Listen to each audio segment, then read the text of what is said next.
Un saludo a todos y a todas. Hoy vamos a ver el uso del ángulo de referencia para encontrar el valor exacto de cada función trigonométrica.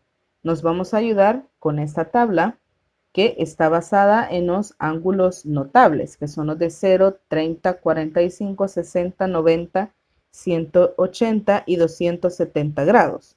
Les aconsejo que la tengan siempre ahí a la mano, ya que es una forma rápida de obtener el valor de cada función trigonométrica que nos pidan.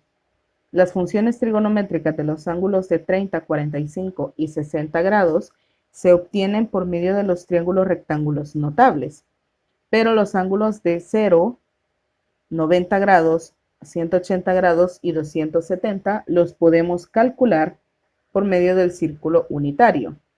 Por ejemplo, para este punto que correspondería a 0 grados o 360 grados, tengo las coordenadas 1,0 y sabemos que el valor de x corresponde al coseno del ángulo y el valor de y corresponde al seno del ángulo. Entonces, en este punto, el coseno del ángulo vale 1 y el seno del ángulo vale 0. Entonces, ¿qué pasa con las otras razones trigonométricas? La tangente, como sabemos, es seno sobre coseno. 0 entre 1 es igual a 0. La cosecante del ángulo sabemos que es 1 sobre el seno es 0. Esto no es posible ya que es una división por 0, entonces no está definida, no existe. La secante del ángulo sabemos que es 1 sobre el coseno es 1, entonces 1 entre 1 es igual a 1. Y la cotangente del ángulo es coseno entre seno. Coseno es 1 y seno es 0, y esto tampoco es posible, no está definida para este ángulo. Y de esta manera es como obtenemos las funciones trigonométricas para cada uno de estos puntos, que serían en 0 grados, 90 grados, 180 grados y 270 grados, que los tengo resumidos acá en esta tabla para apoyarnos más rápidamente. Ahora vamos a ver unos ejemplos de cómo aplicar todo lo que ya hemos visto. Me dice usar el ángulo de referencia para encontrar el valor exacto de cada expresión. El literal A me pide encontrar la cotangente del ángulo 7/6 de pi radianes. Lo primero que voy a hacer es encontrar el ángulo de referencia de 7/6 de pi radianes. Y el múltiplo más cercano a 7 de 6 es 6, entonces tengo 6/6 de pi radianes más 1/6 de pi radianes. Voy a simplificar estas expresiones y obtengo 6 entre 6 es 1, entonces me queda un pi radian más 1/6 de pi. Ahora voy a hacer un bosquejo para saber dónde se encuentra ese ángulo. Y este pi me está indicando que hemos avanzado la mitad del círculo, 180 grados. Ahora a eso hay que agregarle este 1/6 de pi, que me quedaría más o menos por aquí. Entonces mi ángulo quedó en el tercer cuadrante, lo cual quiere decir que mi ángulo de referencia va a ser ese que he marcado en rojo. Y sabemos que ese pedacito equivale a ese 1/6 de pi que le agregamos luego de haber avanzado los 180 grados o los pi radianes. Entonces, para que esto sea más sencillo, voy a buscar en mi tabla a cuánto equivale la cotangente de 1/6 de pi radianes.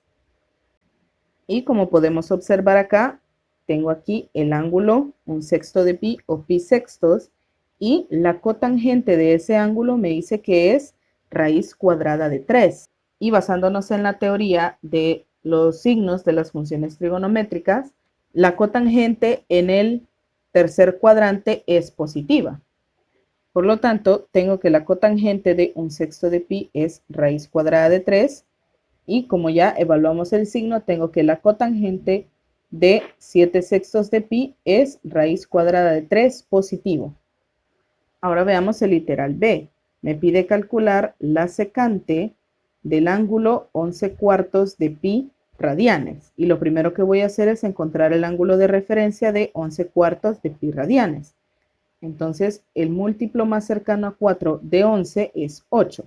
Voy a tener 8 cuartos de pi radianes más 3 cuartos de pi radianes. Y ese 3 cuartos yo lo puedo desglosar aún más. Voy a tener 8 cuartos de pi radianes más 2 cuartos de pi radianes. He utilizado un divisor de 4 más un cuarto de pi radianes. Entonces voy a simplificar esas expresiones.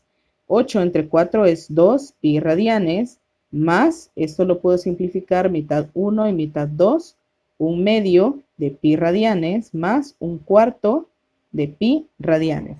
Ahora voy a hacer un bosquejo para saber dónde se encuentra mi ángulo. Primero, este 2pi me está diciendo que ya he dado una vuelta completa. Ahora este pi medio me está diciendo que he avanzado un cuarto de la circunferencia. Y por último debo agregarle ese un cuarto de pi que sabemos que es la mitad del cuadrante. Entonces mi ángulo queda ubicado en el segundo cuadrante, lo cual quiere decir que el ángulo de referencia que voy a usar es este que he marcado en rojo. ¿Cómo voy a encontrar su valor?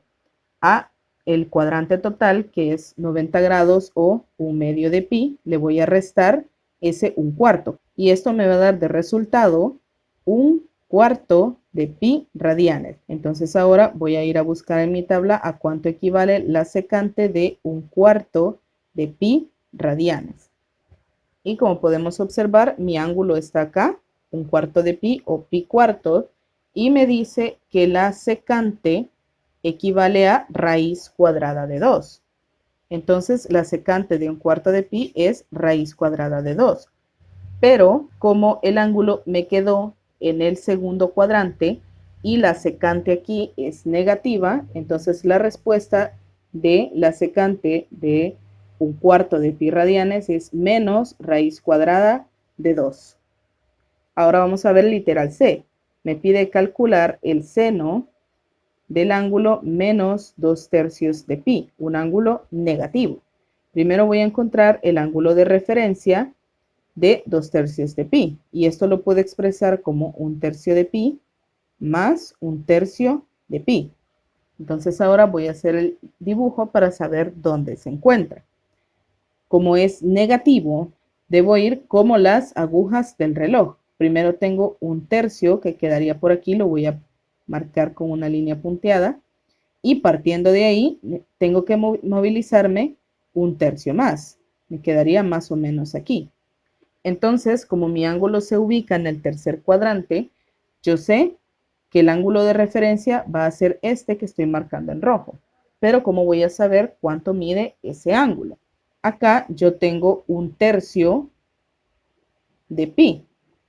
El otro 1/3 comienza aquí en el cuarto cuadrante y termina en el tercer cuadrante. Entonces primero debo averiguar cuánto mide esta porción del ángulo. Lo que voy a hacer es que a un medio, que es el cuadrante de pi, le voy a restar el 1/3 que ya tenemos entero. Un medio de pi menos 1/3 de pi es igual a 1/6 de pi. 1/6 equivale a esta porción del ángulo. Ahora, ¿cuánto equivale la otra porción? Tengo 1/3 de pi, que es el ángulo completo, menos 1/6 de pi, y eso es igual a 1/6 de pi. Entonces ahora ya conozco cuánto mide esta porción del ángulo. Ahora ya puedo calcular mi ángulo de referencia. A el cuadrante, que es un medio de pi, le vamos a restar ese 1/6 de pi y obtenemos que el ángulo de referencia mide 1/3 de pi. Entonces voy a buscar en mi tabla a cuánto equivale el seno de 1/3 de pi. Acá tengo mi ángulo 1/3 de pi o pi tercio y observo que el seno de ese ángulo es raíz cuadrada de 3 sobre 2. Entonces escribo acá raíz cuadrada de 3 sobre 2 y ahora vamos a analizar el signo de la función trigonométrica. Si estamos en el tercer cuadrante, tanto el coseno como el seno son negativos, entonces la respuesta es menos raíz cuadrada de 3 sobre 2. Y por último, para el literal D, me piden calcular la cosecante del ángulo menos 5 medios de pi, también negativo. Sabemos que lo primero que vamos a hacer es encontrar el ángulo de referencia de 5 medios de pi y el múltiplo más cercano a 5 de 2 es 4. Tengo 4 medios de pi más un medio de pi. Entonces 4 entre 2 es 2, me queda 2pi más un medio de pi. Ahora voy a hacer el dibujo para saber dónde se encuentra mi ángulo. Este 2pi me está diciendo que ya he dado una vuelta completa, pero recordemos que el ángulo es negativo, así que vamos a girar como las agujas del reloj. Entonces llego acá y partiendo de ahí tengo que avanzar un medio de pi, lo cual quiere decir 90 grados más. Entonces he caído justamente sobre el eje, lo cual quiere decir que vamos a buscar en la tabla cuánto equivale la cosecante de un medio de pi. Entonces acá tenemos pi medios, que son lo mismo que un medio de pi, y vamos a ver que la cosecante vale 1. Entonces escribo acá que la cosecante de un medio de pi es 1. Ahora voy a analizar el signo y obtengo que la cosecante de menos 5 medios de pi radianes es menos 1 porque la cosecante es 1 sobre el seno. Y en ese punto el seno, que equivale a la coordenada en y, es negativo.